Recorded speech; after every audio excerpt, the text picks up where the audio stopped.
আসসালামু আলাইকুম। সো আজকে আমরা আলোচনা করব যে তোমাদের এসএসসি পরীক্ষায় যে ওএমআর শিটটা থাকে, এই ওএমআর শিটটা তোমরা কিভাবে ফিল আপ করবা তা তোমাদের আজকে আমি ভিডিওতে ছোট করে দেখাই দিব। কিভাবে কি করবা একদম হাতে কলমে আমি নিজে ফিল আপ করে তোমাদের দেখাবো। সো ওএমআর শিট তুমি কিভাবে ফিল আপ করবা এক্সাম হলে। তো অনেকেই পরীক্ষার আগে কোনো প্রকার মডেল টেস্ট দেয় না বা অনেকের স্কুল থেকে এগুলো শেখানো হয় না। তাই ওরা পরীক্ষা হলে গিয়ে সমস্যা ফেস করে। যার কারণে ওদের প্রথম পরীক্ষা যখন সমস্যা ফেস করে না, ওদের কনফিডেন্ট ডাউন হয়ে যায়। যার কারণে তাদের এই কনফিডেন্ট ডাউন হওয়াটা পুরা এক্সামে ইমপ্যাক্ট ফেলে। সো আমার কাছ থেকে এখন শিখে নাও কিভাবে ওএমআর ফিল আপ করতে হয়। তো সর্বপ্রথম তোমরা এরকম একটা ওএমআর শিট পাবা, একদম হুবহু এরকম বা একটু একটু চেঞ্জ হলে হতে পারে, সমস্যা নাই। এরকম আশা করি এরকম ওএমআর শিট পাবা। তো পাওয়ার পর দেখো এরকম ভাবে থাকবে। সর্বপ্রথম কিছু না করে তোমরা এই দেখো এখানে লেখা আছে নিয়মাবলী। কি আছে দেখো, বৃত্তাকার ঘরগুলো এমন ভাবে ব্যবহার করতে হবে যাতে আহ, এগুলোর ভিতরে লেখাটি দেখা না যায়। হুম, মানে একদম সুন্দর করে ব্যবহার করতে হবে যাতে ভিতরে লেখা দেখা না যায়। দেখো সঠিক পদ্ধতি, ভুল পদ্ধতি দেওয়া আছে, সঠিক পদ্ধতি এবং ভুল পদ্ধতি। বৃত্তাকার ঘরগুলো অবশ্যই বল পেন কলম দিয়ে ভরাট করতে হবে। উক্তপক্ষে কোনো প্রকার অবঞ্চিত দাগ দেওয়া যাবে না। এটার মানে কি? কালো বল পেন তো বুঝোই, মাঝে মাঝে এই কলম দিয়ে লেখো, লাল নীল কলম দিয়ে পারলে ব্যবহার করো না, পরীক্ষা একদম বাদ চলে যাবে। এখন কোনো প্রকার দাগ দেওয়া যাবে মানে দাগ দেওয়া যাবে না মানে কি? মনে করো তুমি এটা অঙ্ক করতেছো, তুমি এখানে এসে তুমি তুমি শুরু করছো রাফ করা যে x square is equal to 16, so x কত হবে? এক্স হবে রুট ওভার 16 বা এক্স ইজ ইকুয়াল টু 4। হ্যাঁ, এরকম করে তোমার পরীক্ষা স্থগিত। তোমার পরীক্ষা যতই ভালো দাও তোমার রেজাল্ট আসবে না, রেজাল্ট অ্যাবসেন্ট বা ফেল আসবে। কারণ কোনো প্রকার ওই মার্কশিটে কোনো প্রকার দাগ দেওয়া যাবে না। তারপর দেখো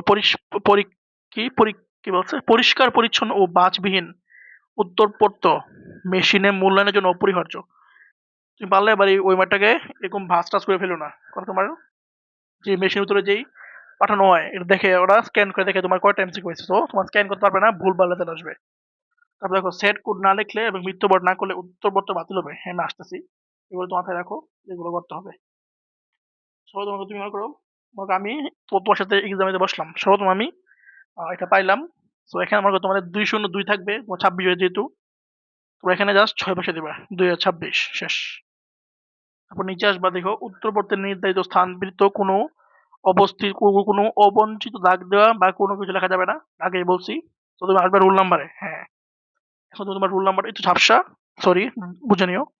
মনে করো তোমার রোল নাম্বারটা আমি এটা লিখছি আন্দাজে, মনে করো রোল নাম্বারটা আমার হচ্ছে 1 2 4 6 7 8। মনে করো তোমার রোল নাম্বার এটা, তুমি লিখলা। এখন লিখে কি করবা? লিখে জাস্ট ছোট্ট করে ডট দিবা। ওয়ান নেই, ওয়ান একে ডট দিবা। টু না, টু থেকে ডট দিবা। ফোর একে ডট দিবা। তারপর সিক্স থেকে ডট দিবা। তারপর সেভেন একে ডট দিবা। তারপর এইট একে ডট দিবা। ডট শেষ, ডট দিলাম। তারপর আবার এডমিট কার্ড নিবা, তারপর রুল ঠিক রাখছো কিনা, যে যে ওয়ান ওয়ান ইয়াস, তোমার তোমার এডমিট কার্ড লাগবে, ওয়ান আছে, ওয়ান আছে, ওয়ান ডট দিছি কিনা, হ্যাঁ ওয়ান ডট দিছি।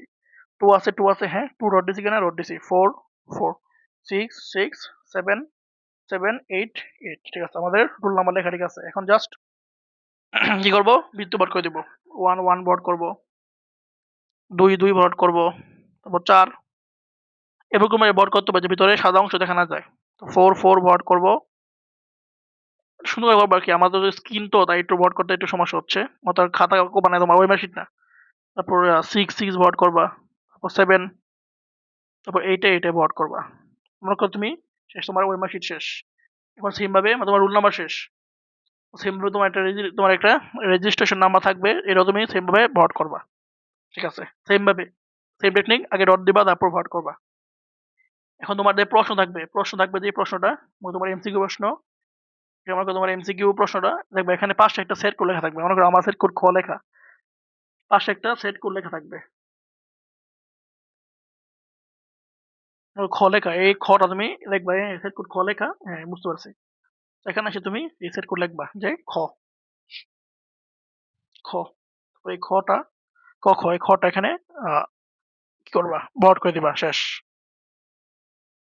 তারপর তোমার বিষয় কোড লিখবা, মনে করো 101 লেখা তুমি এখানে ভট করে দিবা, শেষ। তারপর দেখো এখানে দেখো সুন্দর জিনিস আছে, সবাই এই জিনিসটা অনেক ভুল হয়ে যায়। এখানে ভালো করে পড়বা কি লেখা, এখানে লেখা দেখো কক্ষ পরিদর্শকের সাক্ষ্য, কক্ষ পরিদর্শককে, যে তোমার কক্ষটা পরিদর্শন করছেন তোমার টিচার, উনার এখানে স্বাক্ষর দিবেন, তোমার এখানে কিছু করবে না। অনেকে কি করে, নিজের নাম লিখে ফেলে। মনে করো আমার নাম ফারদিন, আমি ফারদিন লিখে নিলাম, ফারদিন। তারিখ উঠে দিলাম, তারিখ উঠে দিলাম।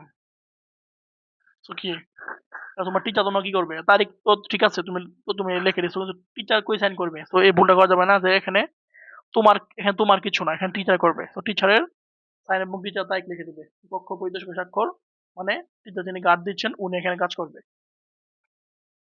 তারপরে এই সেট কোডটা বলি আবার, সেট কোডটা তোমার ফিল আপ করতে হবে, একদম ভালোভাবে সেট কোড ফিল আপ করতে হবে। সেট কোড ফিল আপ না করলে তোমার রেজাল্ট আসবে না, কারণ সেট কোড দিয়েই তোমার কম্পিউটার তোমার এমসিকিউ আনসার গুলো যাচাই করে। তো সেট কোডটা অবশ্যই ভালোভাবে ফিল আপ করতে হবে।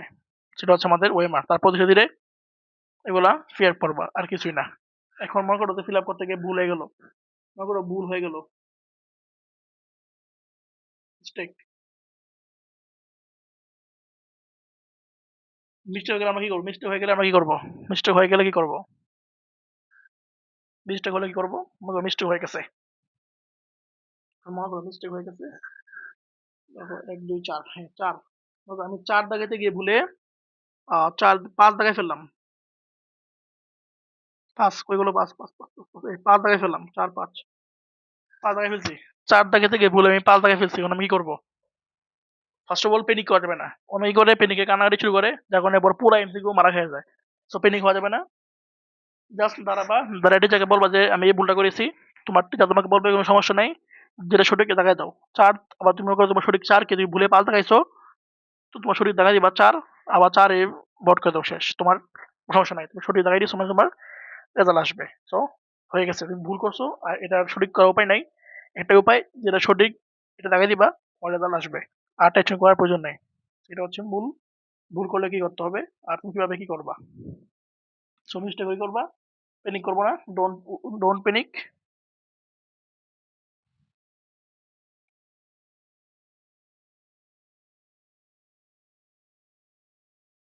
Don't panic, please don't panic. এখন তোমাদের যেই রিটেন খাতা, তোমাদের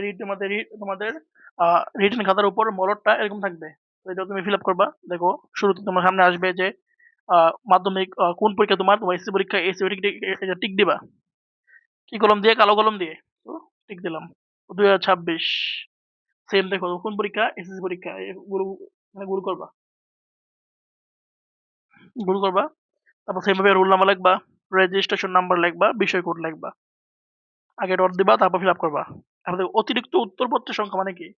তুমি যে লুজ নিবা বা তুমি যে এক্সট্রা শিট গুলো নিবা, এক্সট্রা পেপার নিবা, কয়টা নিছো সেগুলো তোমার এখানে ফিল আপ করতে হবে।